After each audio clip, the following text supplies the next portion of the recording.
હમણાં એક શેઠને શેઠાણીએ ફોન કર્યો દીકરાનો જન્મદિવસ છે ને તો 2 કિલા જાંબુ બપોરે લેતા આવજો.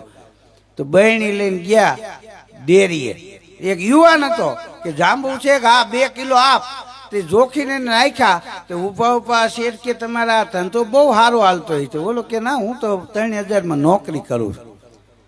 તો કે શેઠ કે એ જમવા ગયા કે પણ ભલે ને 3000 આપે પણ આમાં મીઠાઈ ખાવા મળે ના રે ના લોપિયા છે આ જાંબુ ડબ્બામાં ગણીને નાખ્યા હોય તો ખાવા ન મળે ને તો બોલો કે એમ તો અમે શેઠ થોડા ઓછા ઉતરી વહી જાય પછી ચૂહીને પાછા ડબ્બામાં નાખી દઈ.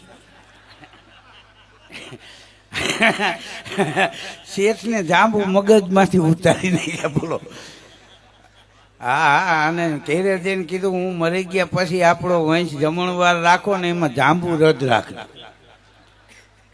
એક લોપિયો હતો કોઈ દી કાંઈ સારું ખવડાવે નહીં. છોકરો એક દી કે મારા મમ્મીનો જન્મદિવસ છે કિલો પેંડા લેતા આવો ને કાલ જન્મદિવસ છે.